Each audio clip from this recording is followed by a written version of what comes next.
Game on. Here we go. Welcome to the Code Locker. Where the hosts and guests will discuss real aspects of code enforcement from None the of that locker fake room crap. without bias. We'll talk about inspections, safety, community relations, debrief cases, and much more. This is for entertainment purposes only. The views expressed on this podcast reflect the opinions of the hosts and guests. They do not reflect the opinion of any department or entity. Now, grab a chair and your beverage of choice. Here are your hosts, Justin and Cheynne.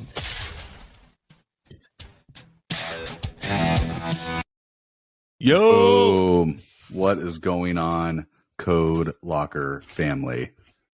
I'm very excited about today's episode. And we haven't done one in a week, so we're kind of behind here. But what is going on, Justin? Yo, Cheynne. What's up, dude? How's it going?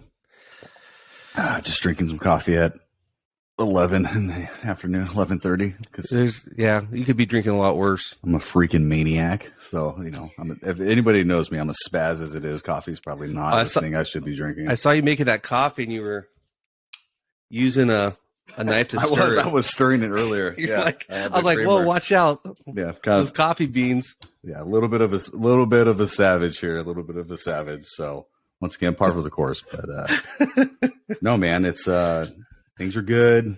It's been busy. Holiday season. I know you were kind of telling me about that earlier. What's going on with the busyness? Man, it's I felt like when we were talking, what was her name on the PR lady? Nicole Nicole. When we were talking, she even admitted too that for most people it slows down around this time of the year. Everybody's worried about shopping, cooking.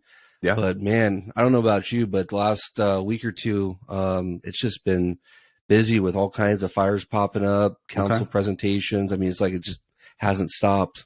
I know you got to deal with all the behind the scenes stuff. See, I don't have to deal with that. So you're probably busier than most. I miss the field. Yeah.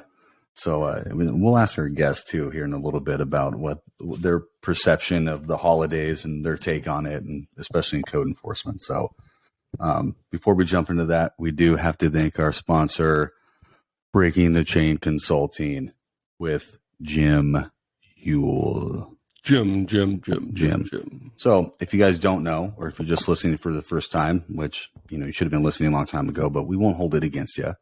Breaking the Chain Consulting is, I call it like a professional development type of consulting. It could be for your agency, you as an individual, leadership. I mean, whoever you think that can benefit from really growth as a person. It doesn't even have to be code enforcement related. I highly recommend checking out Breaking the Chain Consulting, and it's put on by Jim Huell, who's also I'll just say it, an award-winning author. Is that? Can we say that? I don't know if award-winning is a fact or not. I'm just going to go with that because that's what we do. So definitely, he's distinguished. Yeah. He's got a great book that's on many people's shelves. And it's on audiobook as well. Yep. The Arch. You can find that on my bookshelf at the office as well. Great book. Yep. Jim does a great job. Just to add quickly to that is he's always been a humble, nice dude. He helps do keynote speeches at conferences here in California. He did one on the East Coast. He's helped my agency out with our leadership academy with residents. I've seen him do coaching sessions for agencies and executive teams. So this dude's phenomenal. So I think he's a sponsor. I think he just spoke for the southern part of KCO, like San Diego County. I saw on LinkedIn. Yes. I think he just did something for them for their regional meeting. I don't know the exact name of it. I'm sure someone's gonna be like, this guy's an idiot. He doesn't even know what's going on, but I don't know the freaking name of it. Sorry. There's too many groups and leagues and groups or whatever. I mean, everybody's got to have something. So, but I think he actually did it via Zoom, if I read that correctly. Interesting. So, I mean, that's always an option too. If you are unable to facilitate, him coming down, I think so. I could be wrong, but I'm pretty sure I read that. So, well, I think I've been wanting to talk about that. Is we've talked on leadership on different episodes, but honestly, if I was in a position like a city manager or director, I would totally want to bring somebody like Jim on to build up the team, the executive team, the leadership team, the things that he talks about and gets you to engage and exercises and things like that, I think is critical for any leadership team, any team.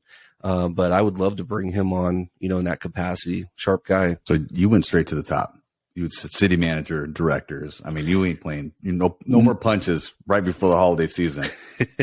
Right. We talk about like individuals. You're just going to the top. Hey, he's good. Not a bad idea. Yeah, city managers. Okay, I like it. And we'll see what happens in the future with that sponsorship, or maybe future sponsorships.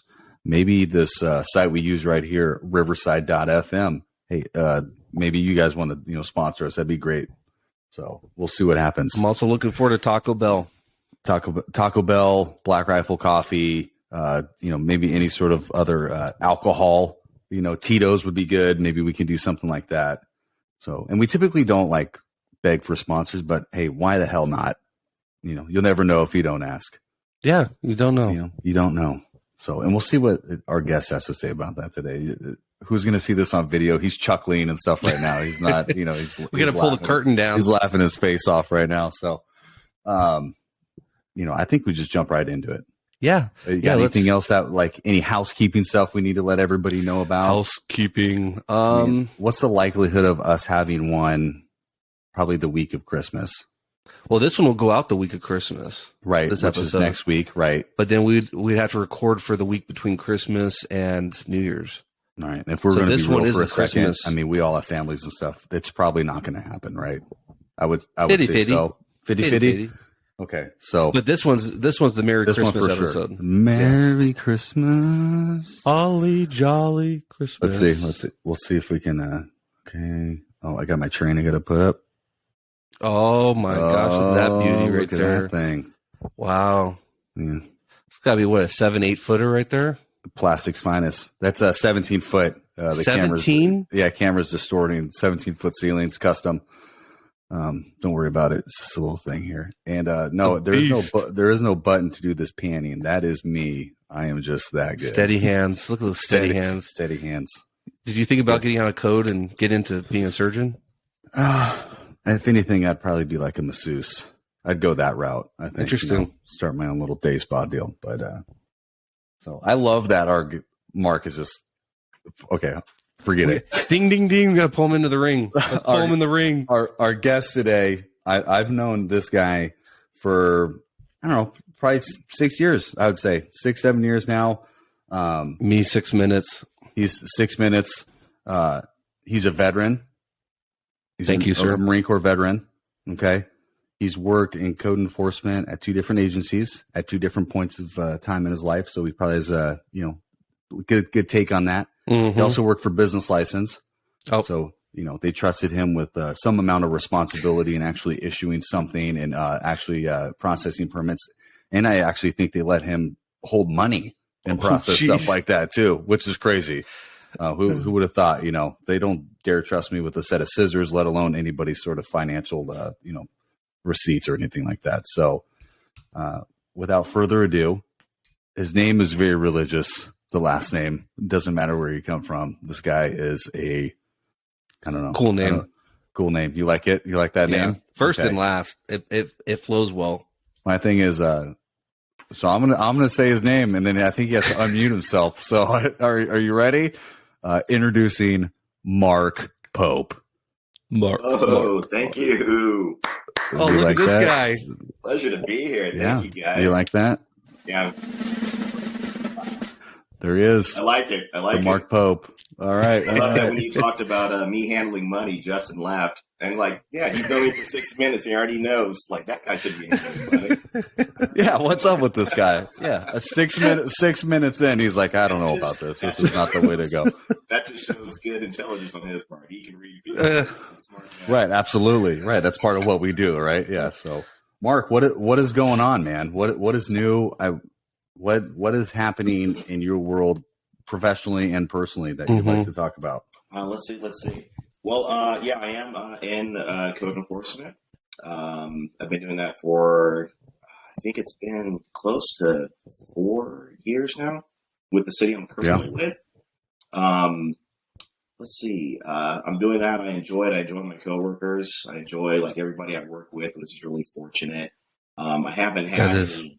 Yeah, it is. It is because I've had those work experiences where it's a bad work environment, and it's never any fun. You go into work like I'm stressed every day, and I don't have to deal with that here. I like everybody I work with, good people I work with. I met Cheynne there, so I'm back at that place. Well, that's not saying a whole lot. So I'm doing that. I also have a podcast of my own that I do with a couple other friends. He does. That's right. Go ahead, plug your podcast, man. Do a little shameless plug right there. It's called Geek Off the Street. We talk about pop culture, movies, comic books, anime, all sorts of fantasy, whatever sort of topics, and we always try to break this stuff down. Geekdom, right? It's very geeky. It's very geeky. And we try to go deeper. We try to look for whenever we try to get a little more. I don't want to necessarily say philosophical, but we try to watch something and see how it relates to people's lives, the world. If there's any sort of lessons to be learned from it, that kind of thing. So it's not just a fan service kind of thing where we get on. We just talk about how great this last movie was. Honestly, I think most of what we do on the show, we're critiquing and we're kind of saying they screwed this up, they could have done better, blah, blah, blah. But we try to be fair about it, too. So we have 3 of us that do the show. Right. You're like critics. Yeah, basically. But we try to do it more from a fan's perspective, like from the everyday average person's perspective, as opposed to, like someone that's, some elitist kind of thing. Yeah, I will say you guys do a very good job about like putting a nice bow on it and like relating to everybody, about a movie or I know a lot. You guys do a lot of movies. I didn't see the recent one, but what's the big takeaway from Violent Night? Because I want to see that movie so bad.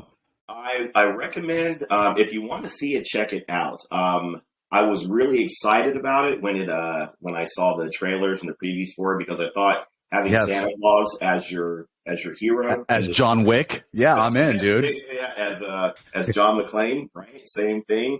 Yeah, that's a great concept. For me, it fell a little bit short. It wasn't quite what I was maybe expecting. Shit. I mean, a little bit, but Trent loved it, and Trent's more of a. He's harsh.